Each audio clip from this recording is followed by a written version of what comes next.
Discussion है, it's going to be about बैंकारी, यानी इस्लामी माशियात के अंदर जो बैंकारी का तस्वुर क्या है, इस्लामिक बैंकिंग का तस्वुर क्या है, इंशाल्लाह उस हवाले से हम डिस्कशन करेंगे। तो सबसे पहले हम बैंकिंग, इसकी तारीख और इसकी हिस्ट्री के बारे में कुछ बातें कर लेते हैं। कुछ कुछ इसके बारे में पहले भी बात हुई थी, लेकिन इसको दोबारा जरा रिवाइज कर लेते हैं। हमने जैसे पहले बात की थी कि आवाज में लोग सर्राफों के पास अपना सोना रखवा कर रसीद ले लिया करते थे, और जब उनको जरूरत पड़ती तो अपनी रसीद वापस करके, यानी उस सर्राफ की रसीद वापस करके अपना सोना वापस ले जाते थे। जाहिर है सोने की बेसिस के ऊपर, जैसे हमने कहा था, गोल्ड स्टैंडर्ड की बेसिस के ऊपर लेन देन हुआ करता था। लेकिन बाद में क्या हुआ कि आहिस्ता आहिस्ता, जाहिर है सोने को उठाना और उसको ट्रांसफर करना जरा मुश्किल था, तो आहिस्ता आहिस्ता लोगों ने क्या किया कि उन्हीं रसीदों के जरिए ही अपना कारोबारी मामलात को शुरू कर दिया, और उनमें ही उसी के थ्रू उन्होंने लेन देन शुरू कर दिया। और कम ही लोग थे ऐसे जो एक्चुअली आके अपना सोना वापस लेते। जब सर्राफों ने ये देखा कि जो सोने के मालिक हैं वो आके अपना सोना नहीं लेके जा रहे, और वो उनकी रसीदों से ही लेन देन कर रहे हैं। अब सोना अगरचे उनकी मलकियत नहीं है, उनके पास कर्ज के तौर पे पड़ा है या फिर अमानत के तौर पे पड़ा है, तो उन्होंने क्या किया कि इसको आगे कर्जे के तौर पे देना शुरू कर दिया दूसरे लोगों को, जो एक्चुअली सोना लेना चाहते थे या सोने के अंदर लेन देन कर रहे थे। जाहिर है पूरी इकोनॉमी रसीदों पे नहीं चल रही थी उस वक्त। कुछ इकोनॉमी जो है वो रसीदों पे चल रही थी, कुछ सोने पे चल रही थी। तो उन्होंने सोने को बतौर कर्ज के तौर पे आगे लेन देन उसकी शुरू कर दी, या फिर उसका कर्ज देकर उस पर सूद लेना शुरू कर दिया। तो जब ये मामला हुआ तो इससे बैंकिंग का जो तस्वुर था वो वजूद में आया। तो बैंकिंग की बुनियादी ये है कि आपके पास किसी बंदे के पैसे पड़े हुए हैं, और आप क्या कर रहे हैं, उसको आगे दे रहे हैं, क्योंकि उस बंदे ने भी आपसे पैसे वापस नहीं लेने, या फिर कोई मखसूस मुद्दत तक वो वापस नहीं लेगा, या आपको एतमाद है कि वो इतने टाइम तक नहीं लेगा, तो आप क्या करते हैं, आप उसमें से कुछ पैसे या फिर वो सारे पैसे आप क्या करते हैं कि वो कर्ज के तौर पे दे देते हैं, और उससे फिर आपको सूद मिलता है इन रिटर्न। तो बैंकिंग का भी तस्वुर यही था। तो लेकिन जाहिर है चूंकि अब ये मामलात बहुत बढ़ गए थे और रसीदों में लेन देन शुरू हो गया था, और इस चीज को लोग, यानी सोने की लेन देन लोगों ने कम कर दी थी। तो इस निज़ाम को, जाहिर है गवर्नमेंट ने एक मुनज़्ज़म निज़ाम बनाने के लिए उन्होंने क्या किया, एक इदारे की शक्ल दी, और उस इदारे को उन्होंने बैंक कहना शुरू कर दिया। ठीक है। तो बैंकिंग का निज़ाम बेसिकली वहां से वजूद में आया। तो ये एक मुख्तसर सी तारीख है जनरली। जाहिर है इसमें बहुत सी डिटेल्स भी हैं, इंशाल्लाह वो आप डिटेल्स खुद भी स्टडी कर सकते हैं। और बहरहाल जनरली आपको जो है एक ओवरव्यू देना मकसूद था, वो मैंने आपके सामने रख दिया। अब बैंक के क्याम के हवाले से कुछ चीजें मैं आपके सामने जिक्र करना चाहता हूँ। पहली बात तो ये है कि बैंक आजकल जो होते हैं ये बिल्कुल एक कंपनी की शक्ल में ही होते हैं, और इनका बेसिकली वजूद भी एक, जिस तरीके से कंपनी का वजूद होता है इस तरीके से वजूद में आता है, यानी इसके भी शेयर होल्डर्स होते हैं, और इसके भी स्टॉक एक्सचेंज के ऊपर जो शेयर्स हैं वो खरीदो फरोख्त होते हैं उनके, और इसका क़याम भी बिल्कुल उसी तरीके से होता है जिस तरह कंपनीज का होता है। अगरचे कुछ तफसील के अंदर कुछ अहकामात, जो कुछ लीगल रूलिंग्स जो हैं, खास तौर पे अगर आप लॉज के हवाले से देखें या फिर कंपनी लॉ के हवाले से देखें, तो कुछ चीजें मुख्तलिफ हैं। जाहिर है कुछ लाइसेंसेज होते हैं जो बैंक्स को लेने पड़ते हैं, लेकिन जनरली एक किस्म की कंपनी की सूरत ही इनकी भी एक किस्म का बोर्ड ऑफ डायरेक्टर्स होते हैं, और इस तरीके से वही स्ट्रक्चर ऑलमोस्ट फॉलो किया जाता है, ऑलमोस्ट जिस तरीके से कंपनी का होता है। तो आप समझ लें एक किस्म का एक कंपनी होती है।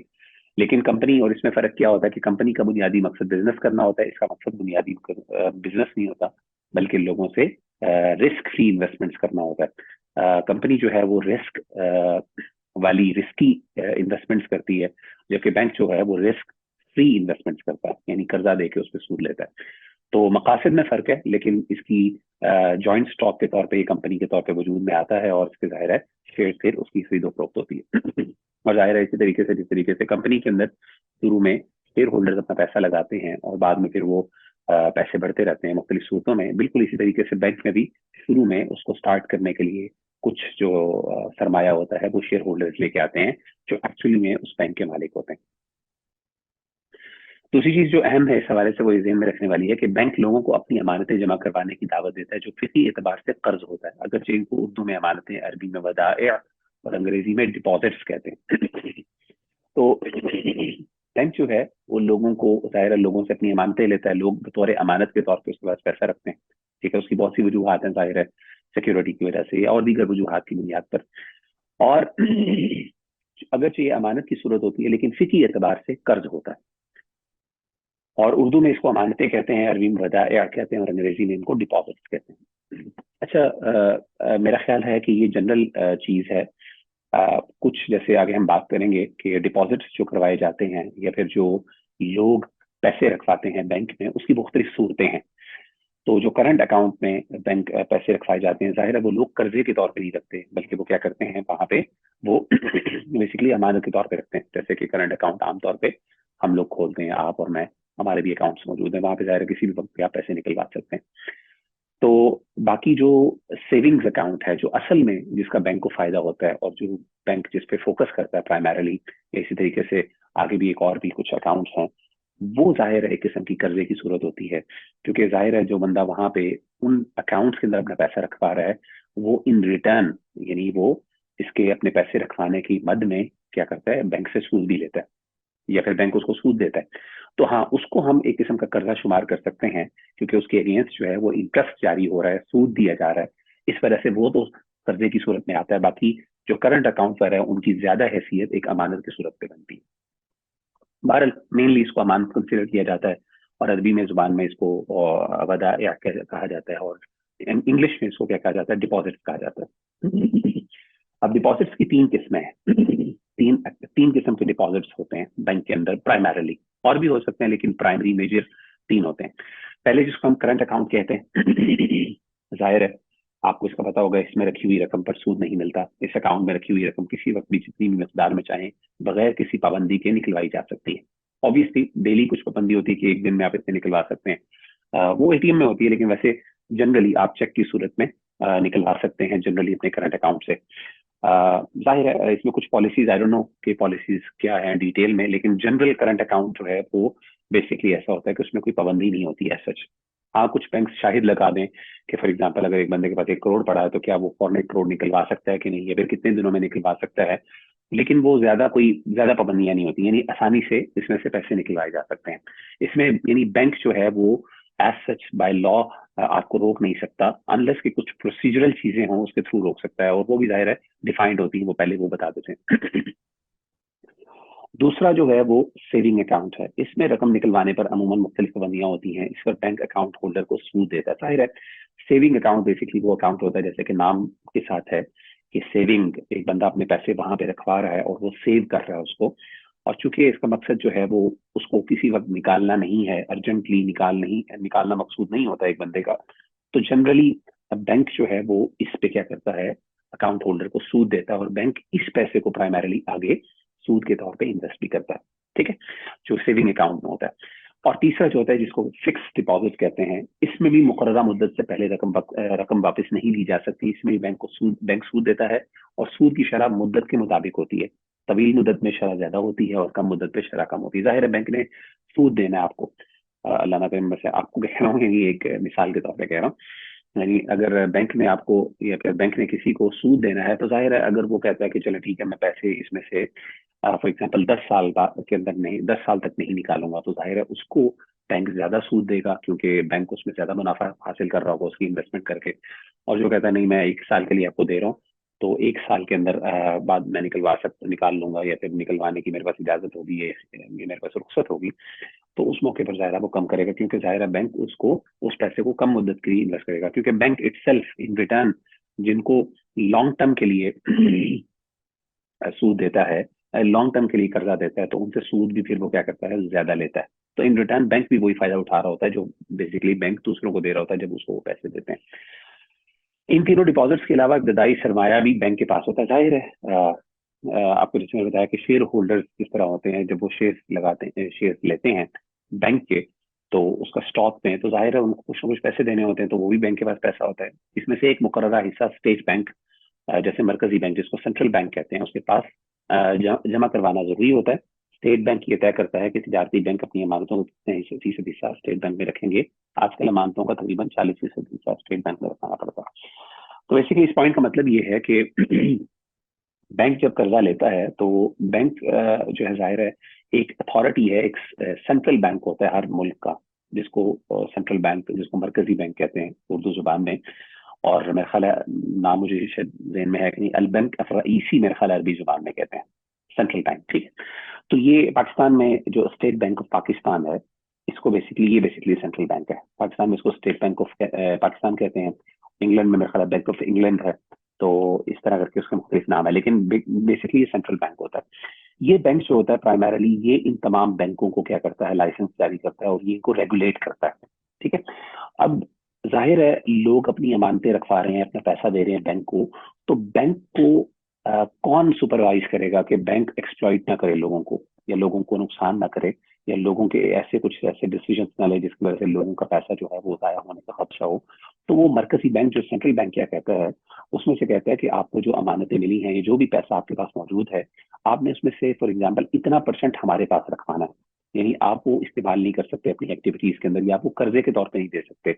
वो बेसिकली इसलिए अपने पास रखते हैं तो इन केस कि जाहिर है अगर बैंक को सारा बैंक के इख्तियार में दे दिया जाए तो ये भी हो सकता है कोई बैंक क्या करे, सारा ही अपना जो है कर्जों पे दे दे और सूद ले ले, तो उसके बाद अगर किसी को करंट अकाउंट से पैसे निकलवाने तो वो निकलवा ही ना सके क्योंकि बैंक ने ऑलरेडी वो पैसे किसी को दिए हुए हैं, या कोई इस तरह के मामला हो। तो इसीलिए बैंक क्या करता है कि सेफ्टी के तौर पे, जो खासतौर पे सेंट्रल बैंक का मकसद ये होता है कि जो जिन लोगों ने बैंक्स पे ट्रस्ट किया हुआ है और उन पे पैसे रखाए हैं उनकी हिफाजत या उनकी सेफ्टी या सिक्योरिटी के लिए वो क्या करता है कि वो कुछ डिपॉजिट्स अपने पास रखता है। तो उसकी जो शरह है, उसकी जो परसेंटेज है, वो बैंक जो सेंट्रल बैंक होता है वो खुद मुकर्रर करता है। ये हुकूमत का बैंक होता है। तो इसमें मिसाल के तौर पे पाकिस्तान के अंदर 40% जो है वो रखा हुआ है, यानी उसे मुकर्रर किया है। तो इस टाइम जितने भी बैंक्स अभी मौजूद हैं पाकिस्तान में काम कर रहे हैं, चाहे वो कमर्शियल बैंक हो या किसी भी किस्म के बैंक्स हों, तो वो अपना जितना भी उनके पास सरमाया है उसका 40% उन्होंने किसको दिया हुआ है, वो सेंट्रल बैंक के पास होता है। और सेंट्रल बैंक भी उसको आगे इस्तेमाल करता है, वो भी सूद सूद लेता है, वो भी एक पूरी अलग कहानी है। और कहने का मतलब ये है कि ये 3 डिपॉजिट्स होते हैं, ये 3 जरिए हैं जिसके अंदर यानी जो 3 एस्पेक्ट्स हैं जिनके थ्रू बैंक के अंदर पैसा आता है। अब जरा हम बात करते हैं कि ये तो जनरली बैंक का क्याम है, यानी बैंक की एक्टिविटी के हवाले से है। अब हम बात करते हैं कि बैंक्स जो हैं किस तरीके से पैसा जनरेट करते हैं। ठीक है। तो बुनियादी तौर पे 2 बड़ी चीजें हैं जो बैंक जिसके प्राइमरली जिसके जरिए बैंक वैसे तो और भी बहुत सी चीजें हैं, लेकिन अल्टीमेटली अगर आप बैंक की जितनी भी एक्टिविटी देखेंगे वो किसी न किसी लेवल पर इन्हीं 2 चीजों के अंदर तकसीम हो रही होती है। यानी बैंक जितना भी नया पैसा जो जनरेट कर रहा है, जो अपने लिए जो फायदा दे रहा होता है अपने शेयर होल्डर को, वो प्राइमरली इन्हीं 2 जरियों से फायदा हासिल कर रहा होता है। पहला जो होता है वो सूद है, जाहिर है कर्जों पर सूद लेकर, ये बुनियादी एक्टिविटी होती है बैंक की।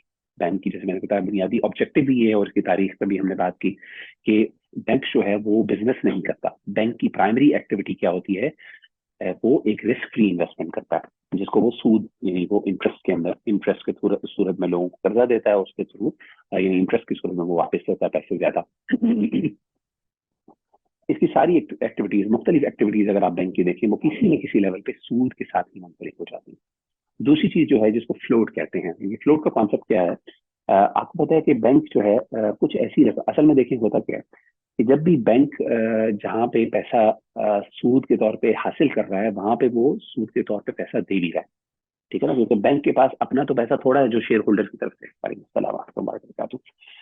तो बैंक के पास जो अपना पैसा है जो शेयर होल्डर्स ने शुरू में लगाया था वो तो थोड़ा सा होता है, वो इतना ज्यादा नहीं होता, लेकिन एज कम्पेयर टू जो लोगों की अमानतें या लोगों के जो पैसा होता है वो बहुत ज्यादा होता है।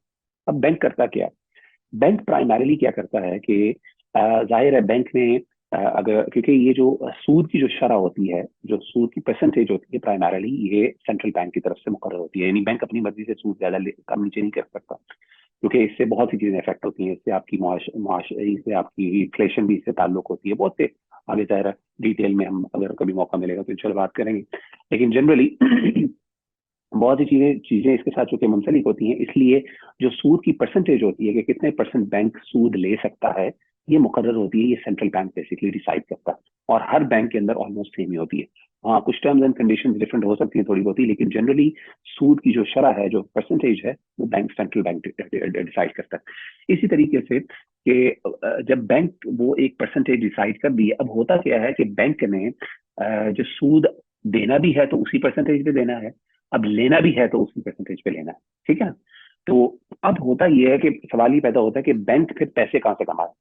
ठीक है ना, क्योंकि उसने क्या किया, सेविंग से क्या किया, वो पैसा लिया आगे किसी को कर्जे पे दे दिया, लेकिन आपने जितना उसको इंटरेस्ट मिलेगा यानी आगे कर्जे के देर जाहिर है उसने वो किसको देना है, जिस बंदे का पैसा लिया उसको भी तो देना, सेविंग्स अकाउंट जिसका उसने खोला हुआ फॉर एग्जाम्पल। आई होप कि आपको समझ आ रही होगी इस बात की। ना भी आई तो आप मुझसे पूछिएगा, मैं इंशाल्लाह उसको दोबारा समझा दूंगा मिसाल के तौर पर। चले, बल्कि मैं आपको मिसाल दे देता हूँ, उससे ज्यादा आपको बात समझ आएगी। फॉर एग्जाम्पल, एक बंदा है, उसने सेविंग अकाउंट में 100 रुपए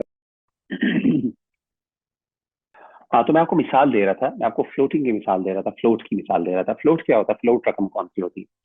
जैसे मिसाल के तौर पे सेविंग अकाउंट के अंदर अगर फॉर एग्जांपल बैंक में, एक बड़ी सिंपल सी मिसाल है, ऑब्वियसली इसमें बहुत सी और भी चीजें इन्वॉल्व होती हैं, मैं बड़ी एक सिंपलिस्टिक आपको एग्जांपल दे रहा हूँ, baby example just for you to understand this, कि मिसाल के तौर पे बैंक को एक बंदे ने सेविंग अकाउंट पे अपने 100 रुपए दिए बैंक को।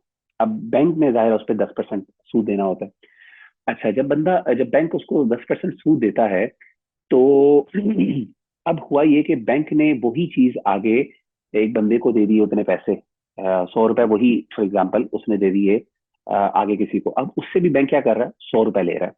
अब हो, यानी सॉरी, उस पर भी 10 रुपए, 10 रुपए सॉरी, उस पर सूद होगा। तो 100 रुपए उसने लिए, और उसने कहा कि मैं 10 रुपए आपको इन रिटर्न दूंगा, यानी जब आपको वापस करूंगा फॉर एग्जाम्पल एक महीने के बाद, तो मैं आपको 110 रुपए वापस करूंगा। बैंक ने ये डिसाइड किया हुआ था सेविंग अकाउंट में। ठीक है। अब हुआ ये कि बैंक ने क्या किया, बैंक के पास अपॉर्चुनिटी थी कि उसके पास अब एक महीने के लिए 100 रुपए पड़े हुए हैं। उसने क्या किया कि एक बंदा आया, उसने कहा मुझे पैसे चाहिए। बैंक ने कहा कि ये 100 रुपए पकड़ो, और 100 रुपए से क्या करो कि आप लेकिन आपको जो है ना 10% इस पे सूद देना होगा। तो बैंक ने बंदे ने कहा ठीक है, मैं महीने के एंड पे आपको 110 रुपए वापस कर दूंगा। अब क्या होगा कि महीने के एंड पे बैंक को 110 रुपए मिले। उसने क्या किया, आगे वो जो उस बंदे को सेविंग अकाउंट में था उसको 110 रुपए वापस कर दिए। सवाल ये कि बैंक के पास क्या पैसा है। तो एक तो ये मसला है। तो अब बैंक को बुनियादी तौर पे कहाँ फायदा होता है? बैंक को मुख्तलिफ तरीके से फायदा होता है। तो एक तो फायदा ये होता है कि बैंक जो है ना, आम तौर पे एक चीज से जो बड़ा फायदा उठाता है वो ये उठाता है कि फ्लोटिंग जो होती है ना, फ्लोटिंग उसके थ्रू होता है। फ्लोट क्या होता है कि कुछ जगहों पे बैंक की कुछ ऐसी अमाउंट होती है जो कि कर्जे के बगैर होती है। वो जब बैंक उसको देता है सूद पे, तो उससे असल बैंक को फायदा होता है ज्यादा। अब वो बाजूकात वो थोड़ी मुद्दत के लिए होती है, लेकिन बैंक के पास चूंकि पैसा दर बहुत ज्यादा होता है, और उसके पास यानी माल बहुत ज्यादा होता है, तो वो क्या करता है, वो थोड़ा थोड़ा फायदा भी मुख्तलिफ जगहों से बहुत ज्यादा बन जाता है। मिसाल के तौर पे जैसे आपको मैंने एक सामने मिसाल भी दी है कि फॉर एग्जांपल अगर एक बैंक है, उसने किसी को जो है ना चेक जारी किया। तो अब जो चेक जो है फॉर एग्जांपल मिसाल के तौर पे ईद की छुट्टियों से पहले एक बैंक के पास चेक आया दूसरे बैंक का। अब उसने कहा ठीक है, उसने डिपॉजिट कर लिया। अब उसने क्या करना है कि उस बैंक के अंदर जो दूसरा बैंक है उसके अंदर वो पैसे ट्रांसफर करने हैं चेक किए गए हैं। ठीक है ना, मिसाल के तौर पे 1 लाख रुपए। अब मिसाल के तौर पर ईद की छुट्टियां आ गई। अब ईद की छुट्टियों के अंदर आपकी पॉलिसी ये है कि आप अपने जो है अपना जो चेक है उसको प्रोसेसिंग में फॉर एग्जाम्पल 3 दिन लगते हैं। अब वो ईद की छुट्टियां आ गई। अब ईद की छुट्टियों के अंदर फॉर एग्जाम्पल जो है फॉर एग्जाम्पल वो या फिर किसी और वजह से आपकी जो है वो प्रोसेसिंग, यानी आपको कोई 10-15 दिन लग गए कि उसके अंदर आप अपने अकाउंट पैसे ट्रांसफर करने हैं आपने। ठीक है ना। अब बैंक के पास वो 10-15 दिन के लिए पैसा पड़ा हुआ है जिसके अगेंस्ट बैंक को कोई भी बाउंड नहीं है कि वो क्या करे, किसी को सूद दे। अब ये पैसा ऐसा है, इसको फ्लोट रकम कहते हैं। तो कई दफा ऐसा होता है, और अक्सर औकात ऐसा होता है, आपको पता है कि पेमेंट्स डिले हो रही होती है। आपको चेक मिला होता है लेकिन पेमेंट्स डिले हो रही होती है। अब वो प्रोसेसिंग की टाइम होता है, प्रोसेसिंग टाइम होता है, वो बाजू का 1 हफ्ते का भी लग जाता है, महीने का भी लग जाता है, 2 महीने के भी लग जाते हैं। वो कुछ जगहों पे तो डिसाइडेड होते हैं कि आपको 1 महीने के अंदर, खासतौर पर इंटरनेशनल ट्रांजेक्शन करनी होती है तो उसमें 15-15 20-20 दिन लग जाते हैं। तो उसमें कुछ टाइम के लिए बैंक के पास पैसा पड़ा होता है जिसके अगेंस्ट उसको कोई रकम नहीं देनी होती, कोई सूद नहीं देना होता। जाहिर है उसने सेविंग अकाउंट में तो सूद देना भी है, लेना भी है, यानी अगर वो करेगा तो वहां पे उसको देना भी पड़ता है। लेकिन यहाँ पे ये जो कुछ अमाउंट होती है इस तरह की, इसके अंदर बैंक को क्या होता है, कोई भी बाउंड नहीं होता बैंक, यानी उसके अगेंस्ट उससे कोई सूद नहीं देना होता, जिससे क्या होता है कि आपके पास वो चला होता है। इसी तरीके से एक होता है बैंकर्स चेक, शायद आपने सुना हो, जिसको ओवरड्राफ्ट भी कहते हैं, ओडी कहते हैं, ओडी कहते हैं, और जिसे बैंकर्स चेक भी कहते हैं। खासतौर पे कुछ जगहों पे कुछ लोग जो होते हैं वो, अगर आपने ट्रांजेक्शन की होंगी तो वहां पे क्या होता है कि आपको बाजूकात ओडी के थ्रू ट्रांजेक्शन करनी होती है। अच्छा, अब ओडी का क्या होता है, वो एक सिर्फ बैंक का चेक होता है, बैंक अपना चेक देता है कि ऐसा करें, ये मैंने आपको चेक पकड़ा है, आप किसी को दे दें, एक किस्म का कैश है, आप एक किस्म का कैश दे दें, यानी जैसे ही वो बैंक के अंदर जाता है फौरन पैसे ट्रांसफर हो जाते हैं। तो वो जो पैसा होता है जब वो बैंक दे देता है ओडी, तो बैंक प्राइमरली उसको अपने खातों से निकाल देता है। अपने खाते से मुराद ये है कि अपने पास जो सूद वाला जो पैसे हैं उससे निकाल देता है। जब वो सूद वाले डिपॉजिट यानी अपने डिपॉजिट से निकाल देता है। जब वो अपने सूद वाले डिपॉजिट से निकाल देता है, अब वो एक ऐसे डिपॉजिट में आता है कि ये अब रकम है, ये मिसाल के तौर पे एक ऐसी है कि एक बंदे ने मुझसे पैसे लेने हैं और वो मुझसे ले रहा है। अब इसको वो मुझे एक महीने बाद फॉर एग्जाम्पल उसने देने हैं। मैंने अपने पास अपनी जेब से निकाल के वो डिपॉजिट्स वाले जिसके अगेंस्ट मुझे कुछ सूद वगैरह पड़ सकता है, वो मैंने निकाल के किसी और जगह पे रखनी है। तो अब ये जो पैसा है ना, इसके अगेंस्ट मेरे ऊपर कोई ऑब्लिगेशन नहीं है, सिर्फ ये कि मैंने उसको अदा करना है। तो सूद वगैरह की कोई ऑब्लिगेशन नहीं है। तो ये जो पैसे होते हैं इस तरह के, ये बैंक जो है इसको फ्लोट के तौर पर इसे कहते हैं, ये रकम यानी इसको फ्लोट कहते हैं। ये बैंक को बड़ा इससे फायदा होता है। इसी की सूरत एक ना करंट अकाउंट भी होता है। करंट अकाउंट भी बेसिकली यही सूरत है। आप देखें कि करंट अकाउंट में बेसिकली बैंक के पास पैसा पड़ा हुआ है, लेकिन बैंक उसके अगेंस्ट किसी को सूद नहीं दे रहा। ठीक है, बैंक किसी को सूद नहीं दे रहा। हम आमतौर पर समझते हैं कि सेविंग अकाउंट में बैंक को फायदा होता है। सेविंग अकाउंट में बैंक लॉन्ग टर्म में यानी बैंक को ज्यादा एक्चुअली करंट अकाउंट वाला से फायदा होता है। और ये बड़ा अजीब मसला है कि जो लोग कहते हैं ना कि फॉर एग्जाम्पल कि हम अगर करंट अकाउंट खुला रहे हैं तो हम बैंक को फायदा नहीं दे रहे। आपकी सोच है, सबसे ज्यादा बैंक को फायदा आपके करंट अकाउंट से होता है, क्योंकि उसमें बैंक को कुछ नहीं देना पड़ता। वो बैंक के पास पैसा पड़ा हुआ है, तो बैंक उसको उसको कहीं भी लगा सकता है। तो ये जो है ना कि कोई बंदा कहे जी आप सिर्फ बैंक को तभी फायदा दे सकते हैं जब आप सेविंग अकाउंट या जो फिक्स डिपॉजिट अकाउंट है उसके अंदर पैसे डिपॉजिट करवाएं। नहीं, ऐसी बात नहीं है। करंट अकाउंट से बैंक को ज्यादा फायदा होता है, क्योंकि बैंक को अगेंस्ट उसके कुछ नहीं देना पड़ता। हाँ, लेकिन बैंक को उसका नुकसान भी होता है कि किसी भी वक्त वो बैंक से बंदा, यानी वहां पे रिस्क ज्यादा होता है।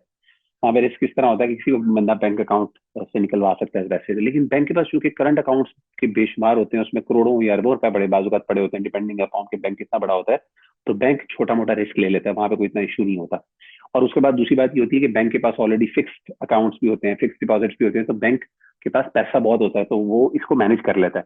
लेकिन उसके अंदर बैंक जो है ना वो ज्यादा फायदा हासिल करता है। बहरहाल, तो करंट अकाउंट भी ऐसी है कि जिसे जिसे कहते हैं कि बैंक को उसके अगेंस्ट कोई पैसा नहीं देना, कोई सूद नहीं देना, तो वो बैंक का फायदा ही फायदा है। ठीक है, उसमें तो बैंक अगर उसका वो पैसा फॉर एग्जांपल अगर आपने अपनी अच्छा, मजे की बात ये है कि बैंक फिर क्या करते हैं, बैंक बैंक चूंकि बहुत एक बड़ा इदारा है, तो वो एनालिसिस भी कर लेते हैं। फॉर एग्जांपल आपके पास जैसे सैलरी आती है, तो जनरली एक ट्रेंड होता है कि एक बंदे के पास मिसाल अगर 50,000 सैलरी है, तो वो महीने के अंदर 50,000 यूज कर लेता है। लेकिन बैंक ये देखता है फॉर एग्जांपल कि एक बंदा है जिसकी मिसाल 50 लाख सैलरी है, अब वो 50 लाख में से महीने की फॉर एग्जांपल वो 20 लाख रुपए वो करंट अकाउंट से यूज करता है, बाकी 30 लाख रुपए बड़ा रहता है, वो ज्यादा यूज नहीं होता।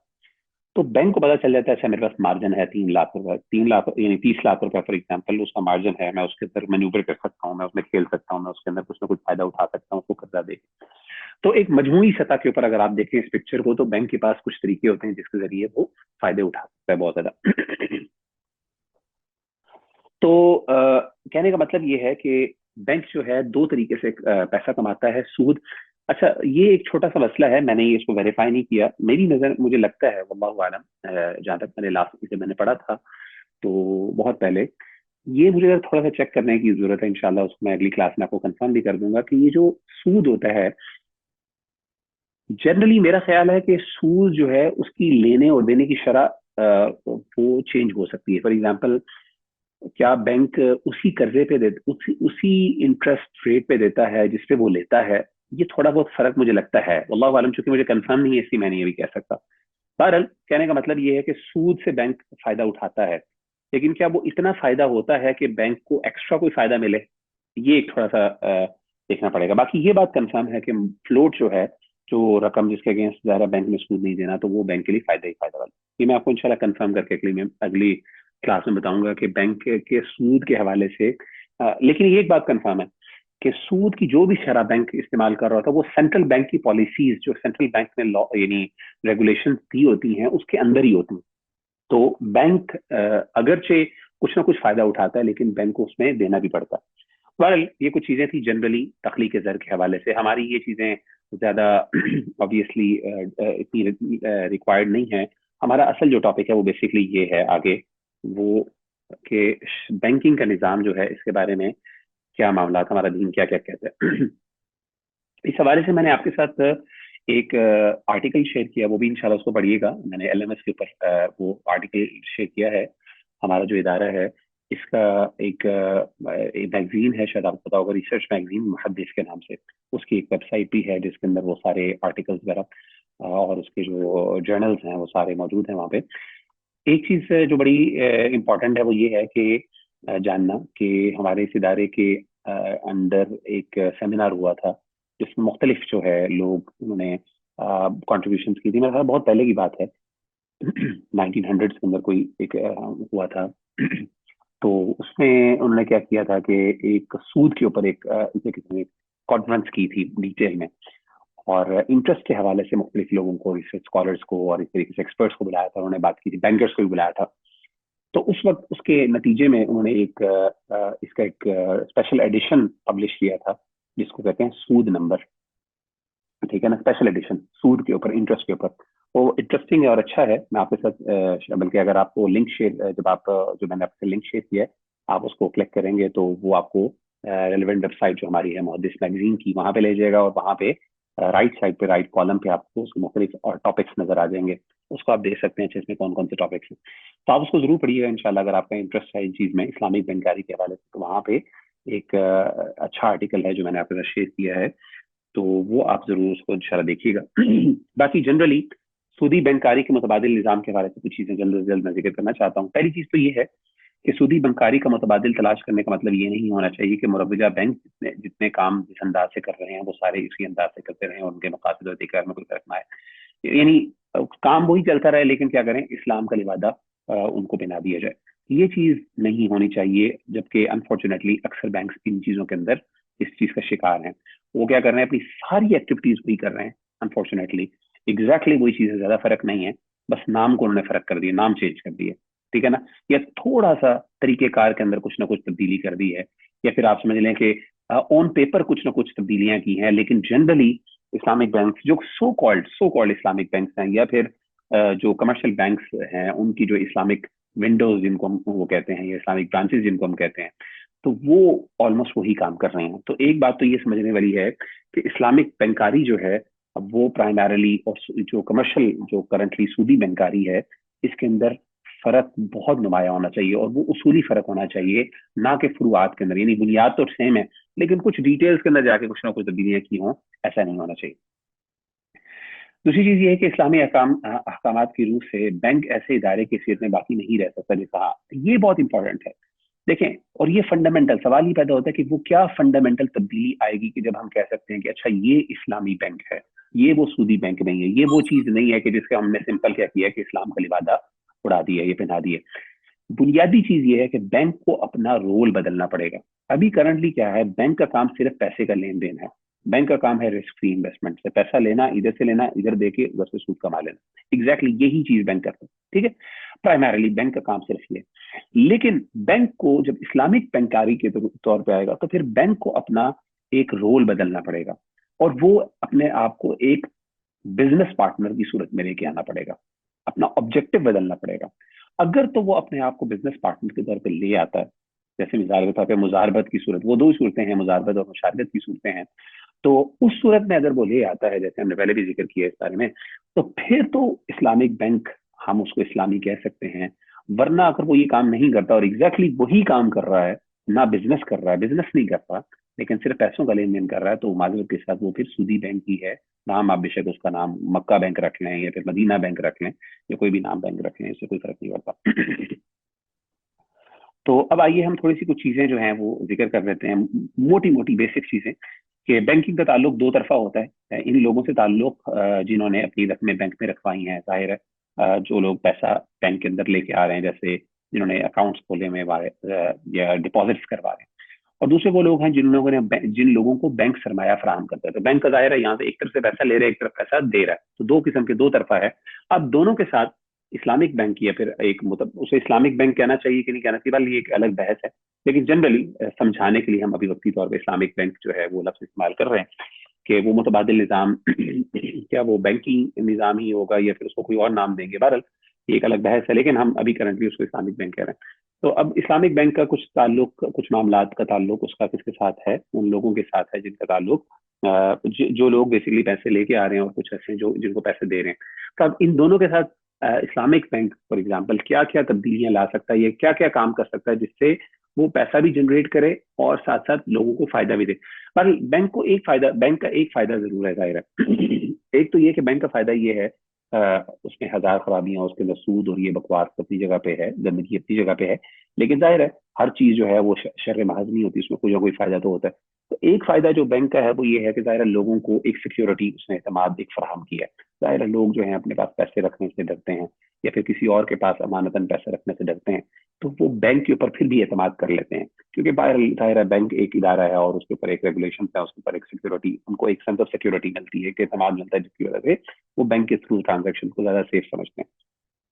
इसी तरीके से दूसरा फायदा बैंक का ये होता है कि लोगों ने अपनी तिजोरियों में पैसा नहीं रखा हुआ। बैंक क्या करता है कि वही पैसा जो आपके पास आपकी सेविंग है, उसको बैंक इस्तेमाल करके उसको मुआशरे के अंदर फ्लोट कर रहा है, उसको वो यानी उसकी उसकी मूवमेंट हो रही है। और जाहिर है इस्लामिक इकोनॉमिक सिस्टम में आपने पढ़ा होगा कि बहुत जरूरी है कि पैसा एक जगह पे जो है वो रुक ना जाए, एक कुछ हाथों के अंदर महफूज, यानी कुछ तिजोरियों के अंदर बंद ना होते, बल्कि वो मुआशरे के अंदर सर्कुलेट करे। तो जाहिर है बैंक ये काम करता है, अगर जो बैंक उसको सूद की शक्ल में करता है, लेकिन अगर यही काम बैंक तिजारत की सूरत में करना शुरू कर दे और वही एतमाद फराहम करना शुरू कर दे जो लोगों के पास अभी है, मैं कहता हूँ एक अच्छा पॉजिटिव चेंज ला सकते हैं। जरूर आप भी सोचिए इस बारे में, आपके ख्याल में क्या कोई बेनिफिट हो सकता है इसका। खासतौर पर वो लोग जो बिल्कुल ही बैंक को बिल्कुल ही कहते हैं कि नहीं, ये बिल्कुल ही भी किसी सूरत में भी नहीं इसको हम कबूल कर सकते, तो मेरा ख्याल है कि ये फायदा तो शायद किसी ना किसी लेवल पे हो सकता है, अगर हम इस परस्पेक्टिव से देखें, एक मुहक्किक की नजर से अगर आप देखें कि लोग अपने पास उस इदारे को पैसे भी दे रहे हैं क्योंकि एतमाद है। और आप नाम कोई और रख लें, जरूरी नहीं है कि आप इस्लामिक बैंक नाम रख लें, आप कोई और उसके इदारा रख लें, जाहिर है उसका नाम भी चेंज होना चाहिए, क्योंकि फिर जाहिर है अब वो काम बिल्कुल एक बिजनेस वाला कर रहा है। तो इसकी मिसाल आप ऐसे ले लें कि एक शख्स है जो जिस पर आपको बहुत एतमाद है, और वो बंदा काबिल एतमाद है और उसके ऊपर स्ट्रॉन्ग चेक्स हैं हुकूमत की तरफ से, वो आपका पैसा रखता है अपने पास और आप उससे वापस भी ले सकते हैं अपने टाइम पे। और इसके साथ साथ आपको ये ऑप्शन भी देता है कि आपके भी हाथ पर वो एक बिजनेस भी करेगा और आपको उसमें प्रॉफिट भी मिल जाता है। तो जाहिर है आप और आपका फिर लोग क्या करते हैं कि मुआशरे के लोग सारे अपने पैसे वहां पे रखवाते हैं, क्योंकि उनके पास कोई और दूसरी फिर ऑप्शन नहीं है। तो जनरली होगा क्या कि वो पैसा जो है वो मुआशरे के अंदर सर्कुलेट करेगा, उससे एक बेनिफिट आएगा और एक बिजनेस एक्टिविटी और एक तिजारत का लेन देन ज्यादा बढ़ेगा। तो मेरा ख्याल है कुछ ना कुछ फायदा जाहिर है आप कह सकते हैं कि है। तो इसीलिए मैं समझता हूँ कि लेकिन उसके लिए बहुत फंडामेंटल, बहुत बेसिक लेवल के आपको चेंजेस लानी पड़ेंगी। वही वाली मैंने आपको बताया कि अगर तो नाम सिर्फ बदलना है तो उससे फायदा नहीं होगा, फिर वो तबाहियां मचे ही रहेंगी। लेकिन अगर नाम के साथ आप उसका रोल बदल दे किसी तरीके से, तो जाहिर है बड़ा बेनिफिट हो सकता है। तो आइए, डिपॉजिट के साथ ताल्लुक जो है, अगर बैंक को इस्लामी तरीके के मुताबिक चलाया जाए तो अमानतदारों के साथ बैंक शिरकत या मुजारबत का मामला करेगा। अब जाहिर है कुछ चीजों का ताल्लुक यानी डिपॉजिटर्स के साथ अगर बात करें, तो उसमें जाहिर है बैंक के लिए सबसे पहली तब्दीली ये करनी पड़ेगी कि उसको जो लोग अमानत के तौर पे पैसे रखवा रहे हैं, खास तौर पे वो लोग जो सेविंग अकाउंट में रखवा रहे हैं या फिर फिक्स डिपॉजिट अकाउंट के अंदर रखवा रहे हैं, ये लोग जो हैं खास तौर पे इनको बैंक को क्या करना पड़ेगा, एक एक शिरकत के तौर पे या मुजारबत वाला मामला करेगा। आप बताएं कि इस्लाम के अंदर दो सिस्टम है, एक मुशारका का है, एक मुबारबा का है। मुशारका क्या होती है? मुशारका में होते हैं कि सारे बिजनेस पार्टनर्स हैं और वो साथ साथ पैसा भी इन्वेस्ट कर रहे हैं और अपनी सलाहियत अपनी सर्विसेज भी दे रहे हैं, ठीक है ना। यानी पैसा भी उन्होंने इन्वेस्ट किया हुआ है अपनी मुख्तलिफ तनासब के साथ, ठीक है ना, और इसके साथ साथ अपनी वो सर्विसेज भी प्रोवाइड कर रहे हैं, वो इन्वॉल्व भी हैं पर्सनली बिजनेस के अंदर, डायरेक्टली इन्वॉल्व भी हैं, ठीक है। ये शिरकत है, ये जिसे कहते हैं ना पार्टनरशिप है। और इस तरीके से दूसरा क्या है जिसको मुजारबत कहते हैं, उसके अंदर ये है कि उसमें एक बंदा या कुछ लोग जो हैं वो पैसा लगाने वाले हैं, इन्वेस्टमेंट करने वाले हैं। तो डिपॉजिटर्स की सूरत में जो अगर जैसे मैंने आपको बताया, हम बात कर रहे थे कि बैंक जो है वो या तो शिरकत के जरिए या फिर मुजारबत के जरिए क्या कर सकता है, मामला कर सकता है, जिसके जरिए जो है वो जो डिपॉजिट करवाने वाले हैं, खास तौर पे लोग जैसे जैसे सेविंग अकाउंट में हम बात करते हैं, तो फिर वो क्या करेंगे कि फिर वो रकम जो है बैंक के पास बतौर कर्ज या अमानत नहीं होगी, बल्कि वो क्या करेंगे, वो बस इन्वेस्टर्स बन जाएंगे, वो रब्बुल माल बन जाएंगे, ठीक है ना। तो और उनका सरमाया बैंक यूज करेगा, और बैंक क्या करेगा कि अपनी सर्विसेज प्रोवाइड करेगा। जाहिर है या तो अगर बैंक अपना पैसा लगाना चाहता है तो पैसा भी लगवा सकता है, जिसके जरिए क्या करेगा बैंक जो है वो शरीक भी बन सकता है, या फिर इसी तरीके से बैंक क्या कर सकता है कि मुजारबत भी कर सकता है। यानी क्या करेगा, बैंक कहेगा पैसा आपका होगा, सर्विसेज मैं लगाऊंगा, और उसके रिटर्न में क्या होगा, परसेंटेज के हवाले से आपको आपका रिटर्न मिलेगा और मेरा होगा, मुझे मेरा रिटर्न मिलेगा। तो मुजारबत में ये होता है कि एक बंदा पैसा लगाता है और एक बंदा अपना यानी सर्विसेज देता है, और अगर नुकसान हो जाए तो सर्विसेज वाले की सर्विसेज ज़ाया होती हैं, और जो पैसा लगाने वाला है उसका पैसा ज़ाया होता है। तो इससे ये होगा कि बैंक को मसला भी नहीं होगा, बैंक की ज़्यादा से ज़्यादा मेहनत लगेगी, और जबकि इन्वेस्टमेंट जो है खासतौर पे वो किसकी ज़ाया होगी, वो इन्वेस्टर्स की होगी। तो मुजारबत एक अच्छा मामला है जिसको बैंक कर सकता है, लेकिन जाहिर है उसके लिए बैंक को वसाइल लगाने पड़ेंगे, उसके लिए बंदे हायर करने पड़ेंगे, उसके लिए डिसीजन लेने पड़ेंगे, उसके लिए बाकायदा लोग होंगे जो उसके बिहाफ पे क्या करेंगे, मुजारबत करेंगे। तो ये एक तरीका है। दूसरी तरीका ये है कि इंपोर्ट और एक्सपोर्ट की सूरत में माल को खरीद कर उसको आगे मुनाफे के साथ बेच सकते हैं। तो एक और तरीका जो बैंक इसके जरिए पैसा कमाता है वो क्या करता है, इंपोर्ट और एक्सपोर्ट के थ्रू। आपको पता है कि इंपोर्ट एक्सपोर्ट जब करवाना होता है तो खासतौर पर जाहिर है जो बंदा इधर बैठा है, मिसाल के तो पाकिस्तान में बैठा है, वो अमेरिका के किसी बंदे के साथ डीलिंग कर रहा है, तो अब उसको ट्रस्ट चाहिए ना, उसको एक एतमाद चाहिए कि वो बंदा मुझे पेमेंट कर सकता है। अगर मैं पैसे जो है वो, अगर फॉर एग्जाम्पल मैं अपने सामान भेज रहा हूँ यहाँ से, तो मुझे पैसे भी आ जाएं। और जाहिर है वो बंदा जो पैसे देने वाला है वो भी यही कहेगा कि मैं अब पैसा भेज दूं, कहीं ये ना हो कि मुझसे पहले पैसे ले ले और बाद में मुझे दरमियान में सामान भी ना भेजे, तो उसको भी एतमाद चाहिए। तो ये दोनों जो लोग क्या करते हैं, इंपोर्टर और एक्सपोर्टर क्या करते हैं, बैंक से रब्ता करते हैं, अपने लोकल बैंक से, और ये लोकल बैंक आपस में डीलिंग करते हैं, और उन डीलिंग्स के थ्रू वो एतमाद प्रोवाइड करते हैं, और उसके थ्रू क्या होता है कि वो इंपोर्ट एक्सपोर्ट होती है। तो इसके अगेंस्ट जो है बैंक अपनी सर्विस फीस चार्ज करता है। इसकी डिटेल्स बहुत ज्यादा है, इसमें मुख्तलिफ चीजें इन्वॉल्व होती है, लेकिन मैं मोटा मोटा आपको कॉन्सेप्ट बता रहा हूँ। तो उसमें क्या होता है, बैंक अपनी फी चार्ज करता है, और इस तरीके से बैंक क्या करता है, सूद भी चार्ज करता है, क्योंकि जाहिर है पैसों की डिले पेमेंट्स होती हैं, ऊपर नीचे होती हैं, तो बैंक क्या करता है, उसमें पेमेंट अपनी तरफ से कर देता है, और करने के बाद जब अपने पैसे लेने लगता है तो उसमें वो सूद डाल के देता है। तो ऐसे मामले में भी जाहिर है वो चीज नाजायज है। तो इस सूरत में बैंक के लिए आमतौर पर इस्लामिक बैंक के बाद ये ऑप्शन दी जाती है, या फिर प्रपोज की जाती है इस्लामिक बैंक्स को, जो इस्लामिक बाकी इस्लाम के मुताबिक अपने मामला लेके चलना चाहते हैं, कि आप ऐसा करें कि जब भी आप ऐसा मामला करें, जाहिर है आप पर एतमाद है, और आप बैंक टू बैंक जब डीलिंग होगी आपस में, तो बैंक को भी एतमाद है कि वो वहां का एक बैंक है जो कि एक सेंट्रल बैंक की रेगुलेशन के अंदर और पॉलिसी के मुताबिक और कानून का पाबंद है। तो वो क्या करेगा, वो आपके साथ डीलिंग करना उसकी आसान है। तो होगा क्या कि बैंक आपके भी यहाँ पे आपके सामान खरीदे, और अपना मुनाफा डाल के आगे उसको दूसरे बैंक को बेच दे, और दूसरा बैंक क्या करे, वहां से खरीदे, और उसके बाद उसको मुनाफा डाल के क्या करे, जो बंदा वहां पे है उसको बेच दे। इससे क्या होगा कि इससे बैंक को अपना फायदा भी हो जाएगा, मुनाफा भी हो जाएगा, लेकिन वो प्रॉपर एक बिजनेस ट्रांजेक्शन होगी।